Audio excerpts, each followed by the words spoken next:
So then, it looks like Ruben Amorim is going to be Manchester United's new manager. A very, very interesting appointment.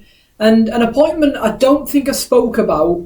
Did I even speak about him yesterday when Erik ten Hag got sacked and we did that reaction video? I don't even know if Ruben Amorim was one of the names I brought up. I presume, I'd like to think I did. But it sort of happened so quick, and it sort of is a new era, isn't it, with Ineos? Like, if we still had the Glazers in charge, Van Nistelrooy would be in charge till the next international break.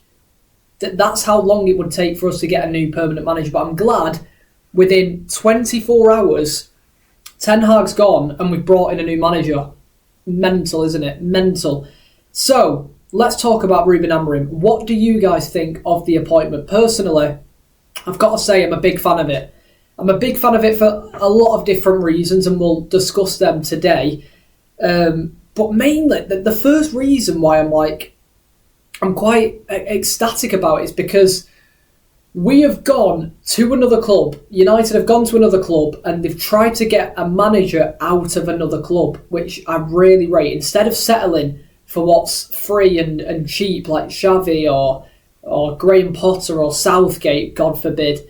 Instead of going for something like that, where it's just available straight away and it's probably an easy thing to do, we've approached different managers from different organisations. For example, we were interested in Julian Nagelsmann from Germany, and he was a man I spoke about yesterday. But we did go and do that. We did go and speak to his entourage a little bit. But I think the main target was Ruben Amorim. And I think there's been talks going on the past few weeks because it's happened very quickly, hasn't it? So I presume that if we were going to sack Ten Hag like we did, we already had a manager lined up, and it looked that way with Ruben Amorim, didn't it? So I'm very happy about that. I'm very happy that we've managed to get Ruben Amorim out of a club where he's doing incredibly well at, by the way, and bring him to Man United mid-season. Not an easy thing to do, but it's still showing that we've got that pull there, isn't it? We've still got that pull. We might be 14th in the league. We might be absolutely dreadful at the minute, but Man United is one of the biggest clubs in the world, and it's always going to appeal to anyone, to players, to managers, staff, whatever it may be. So we've got Ruben Amorim. They're actually due to play tonight, Sporting. They've got a cup game, I think, against Vitória in Portugal, and they're playing tonight. So it's going to be an interesting thing to see that, because I can't imagine Sporting being really happy about it. I know Sporting fans aren't ecstatic about it. They're gutted to see him go.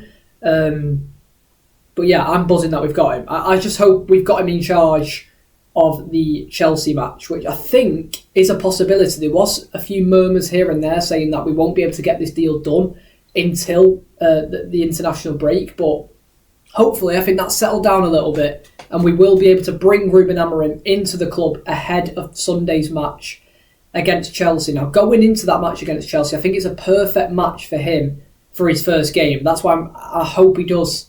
I hope he is in the dugout for that game, because no matter what the result is, well, say if we win, amazing. We've bounced back, new manager bounce, etc., etc. We've got the win against a top 4 rival in Chelsea.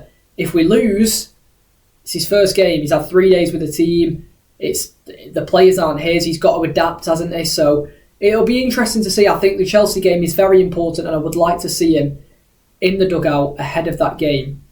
Obviously, before then, Van Nistelrooy will be managing against Leicester tomorrow night in the Carabao Cup. So I think that, hopefully, not because I don't like Van Nistelrooy, I want Amorim in. I want a permanent manager in. But hopefully that's only the only game Van Nistelrooy manages for Man United for now. Anyway, you never know. In 10 years' time, he might be back in the dugout. We just don't know. Speaking of that, actually, I've been seeing a lot of things about Ruben Amorim, obviously coming in and having to work with, obviously, Ruud van Nistelrooy and not Mitchell van der Geeg, Rennie Hack, sorry. And I don't want that to happen. I don't want that to happen. Whether that means we have to get rid of both coaches that we've brought in the summer, then so be it. Van Nistelrooy, United legend, I absolutely love him, but you can't expect Ruben Amorim to walk into a club and work with people he doesn't know and just hit the ground running like that. I think he has to bring coaches with him. He has to. That's the only way this is going to work. If he's allowed to bring coaches he's worked with for the past 3 or 4 years, then we can expect to bounce very quickly. and we can expect, obviously, everyone, because I presume Amorim's not going to be the only, like, do you know what I mean? He has to have his coaches there with him on the field in training and on a match day. I think that's a very important thing. Whether that means we have to let go of Van Nistelrooy or keep hold of him in a different role, or maybe he stays as a coach along with the other ones we're bringing in, I don't know. But I must say we need Amorim to bring his coaches with him, and I think there is talks about that. Maybe 3 coaches are on his way with him, and I think that's very important. I think that needs to happen. But let me know what your thoughts are on the Ruben Amorim signing. I mean, straight away, he comes in as a... Bloody hell. What was that about? Anyway, he comes in as our youngest manager ever at 39 years of age. I've seen loads of clips, online and pictures of this him and Lindelof walking together to a game, I think when they were at Benfica maybe. There's him again playing against Johnny Evans in 2012 at Old Trafford. It's so weird to see, but again, I am excited for this appointment. I think he's one of the best things. He's probably the best Portuguese manager to come since Mourinho, I'd argue. I mean, when he joined Sporting, they weren't in a great place, and he's obviously won back-to-back leagues with them when he came in as well. He sort of developed young players as well. That's something we need to know. Bloody hell. Anyone else hear that firework then? Jesus. What is going on? I'm trying to talk about Ruben Amorim. It's not bonfire night. What are you doing? Anyway, so I think it's a good appointment, but the main thing is his thing to bring young players in. Like, I think over the last few years when he's been at Sporting, there's been a lot of young talent going into the main team, and he sort of utilised that a lot. And I think that is something we're going to see at Man United. United were big on bringing in the youth into the main team and forging a way through, a pathway through to the first team. And you've seen it a lot with a lot of different players over the last few years. It's always going to be the case with Man United. And I think Amorim coming in, that's a positive, isn't it? It's a positive in that front. Maybe see more games of Harry Amas. Maybe see more of Toby Collier or even Chido Martin, another young and up-and-coming striker. Hopefully we get to see more of those players, especially Harry Amas, because there is a spot available on that left-hand side. Now, if we go into the formation, Ruben Amorim plays a back 3, doesn't he? So straight away, I'm on board with that. I don't want him to come into the club, because let's just say, Eric Ten Hag, when he came into United, these fireworks are really getting on my nerves. It's not bonfire night, mate. It's the 29th of October. What are we doing? Bloody Nora. Anyway, where was it? Yeah, the formation. So they play a back 3. It's like a 3-4-3, but sort of the 3 up front is sort of like inside forward. So you probably see Bruno Fernandes there. You probably see Rashford there, so he's not too far wide.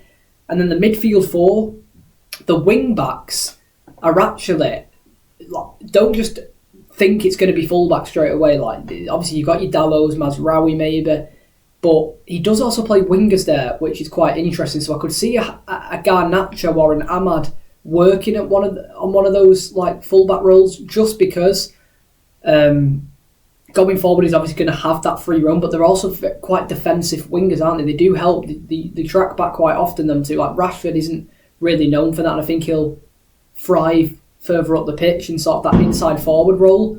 But yeah, it's going to be interesting to see who plays in that team. Let me know your thoughts, because I'm excited about Yoro coming back from injury. Obviously, he was brought in by Ten Hag and never played a minute because of injury. So I think the back 3 is going to be interesting. I'm on board. I'm really on board. But let me know your thoughts on the Ruben Amorim appointment. And yeah, I'll see you again tomorrow for another video. Oh God, let's do that again, shall we?